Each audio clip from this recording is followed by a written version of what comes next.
Awkward quarterback situations. Vikings with Sam Darnold. A good awkward.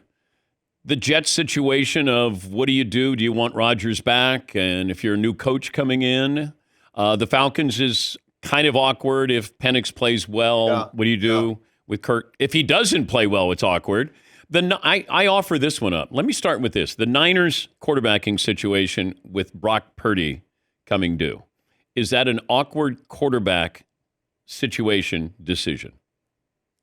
Well, I mean, it really comes down to how you see the game today and what I just described to you in the difference between Kirk Cousins and somebody that can move around, take the yards.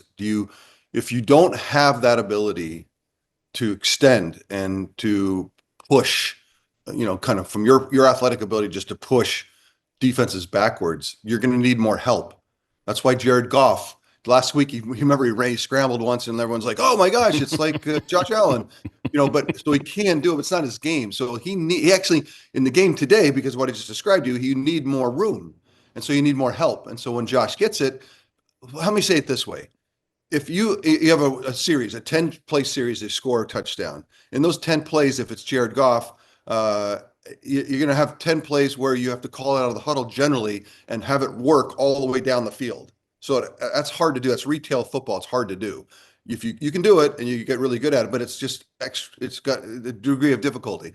Where Josh Allen on the same side of the other side of the ball, he'll have a 10-play drive and he'll score, but 3 of the plays were off script and were easy yards. And you don't have to, it doesn't have to be efficient, doesn't have to be perfect, doesn't have to be timed up. And so all of a sudden it's 70% of the time you got to play great football.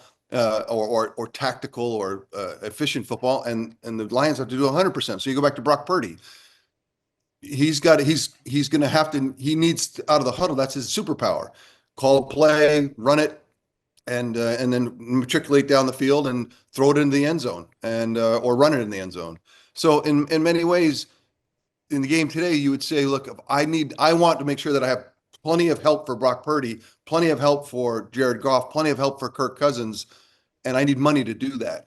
And so that's where maybe the awkwardness that you're talking about. What do you want to spend 60, 55, 60 million dollars? So if you're going to spend, I think that Dak Prescott, the Cowboys are going to suffer for a long time because they paid him a number that now in many ways takes from the ability to build teams to go help you for the very thing that you need.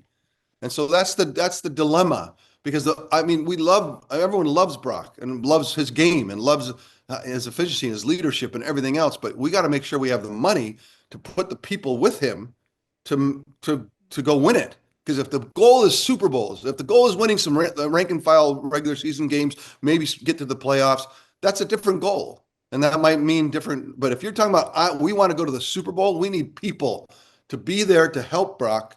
And if he doesn't, and so that it becomes just, how much is there available? And it is a zero-sum game in some ways with a salary cap. And I think I look at how Tom Brady thought about it. Look at how Patrick Mahomes thinks about it. Right? It says, hey, look, I'm cool.